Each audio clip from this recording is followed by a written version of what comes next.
भारत ने संयुक्त राष्ट्र में आतंकी संगठन टीआरएफ यानी द रेजिस्टेंट फ्रंट के खिलाफ सबूत पेश कर उसे वैश्विक आतंकी संगठन घोषित किए जाने की मांग कर दी। माना जाता है कि टीआरएफ आतंकी संगठन लश्कर-ए-तैयबा का ही मुखौटा है। वो जम्मू कश्मीर से आर्टिकल 370 के हटने के बाद वजूद में आया था और उसी ने पहलगाम में हुए आतंकी हमले की जिम्मेदारी ली थी।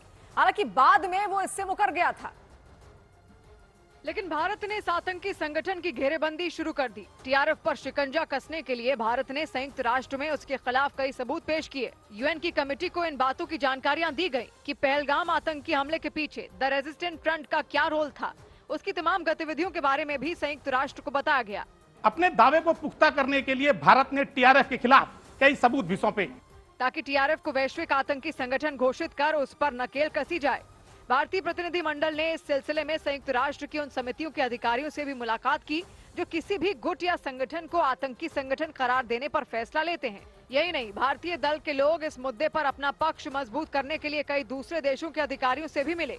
टीआरएफ ने ही पहलगाम हमले की जिम्मेदारी ली थी। माना जाता है कि उसे आतंकी संगठन लश्कर-ए-तैयबा ने ही आगे बढ़ाया। यानी पाकिस्तान जिस आतंकी संगठन को पनाह देता है उसी ने टीआरएफ को तैयार किया। इसी वजह से पाकिस्तान उसके साथ खड़ा है। ये बात तब जग जाहिर हो गई जब कुछ दिनों पहले पाकिस्तान ने संयुक्त राष्ट्र के मंच पर टीआरएफ को बचाने की कोशिश की थी, क्योंकि उस वक्त संयुक्त राष्ट्र में पहलगाम हमले को लेकर एक प्रस्ताव जारी करने की तैयारी हो रही थी। तब पाकिस्तान खुलकर टीआरएफ के बचाव में आ गया था। उसने टीआरएफ का नाम उस प्रस्ताव में रखने का खुलकर विरोध किया। वो नहीं चाहता था कि जिस आतंकी संगठन को उसने पाला उसका नाम उस प्रस्ताव में शामिल हो। इस बात की जानकारी पाकिस्तान के विदेश मंत्री इसहाक डार ने अपने देश की संसद में दी थी। मैंने कहा यहाँ हमें एविडेंस दिखाएं कि ये दी रेजिस्टेंस फोरम ने, दी टीआरएफ ने किया है, तो फिर हम इसको रहने देंगे। जबकि पहलगाम हमले के बाद टीआरएफ ने खुद इस हमले की जिम्मेदारी ली थी। हालांकि बाद में वो मुकर गया था, लेकिन पाकिस्तान ने टीआरएफ को बचाने की कोशिश कर ये जता दिया था कि वो इसके पीछे खड़ा है, क्योंकि अगर इस संगठन पर कार्रवाई होती तो इसके तार पाकिस्तान से कितने जुड़े हैं ये बात सामने आ जाती और पाकिस्तान की पोल खुल जाती। भारत का साफ मानना है कि पाकिस्तान इस संगठन के बल पर जम्मू कश्मीर में आतंकी गतिविधियों को अंजाम देता है और इससे जुड़े कई सबूत भारत ने संयुक्त राष्ट्र को दिए ताकि पाकिस्तान बेनकाब हो सके। टीआरएफ लश्कर-ए-तैयबा की छाया में पनपा एक आतंकी संगठन है। ये कश्मीर में आतंकवाद को लोकल चेहरा देने की कोशिश में जुटा है, जिसकी साजिश पाकिस्तान ने रची। ये संगठन हिजबुल मुजाहिदीन और लश्कर-ए-तैयबा के आतंकियों को जोड़कर बना था।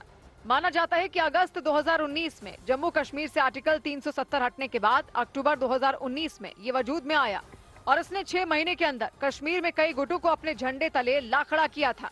सूत्रों के मुताबिक टीआरएफ एक तरह से लश्कर-ए-तैयबा का मुखौटा है और इसे पाकिस्तान की खुफिया एजेंसी आईएसआई ने खड़ा किया ताकि दुनिया का ध्यान पाकिस्तान से हट सके।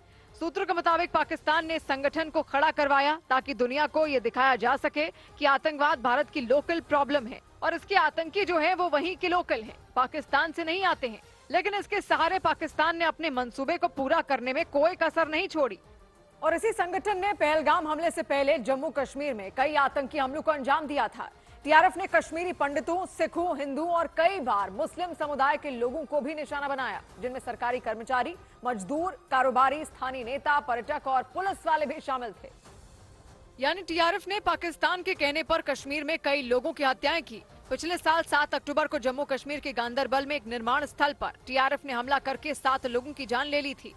इनमें एक कश्मीरी डॉक्टर, कई मजदूर और एक ठेकेदार शामिल थे।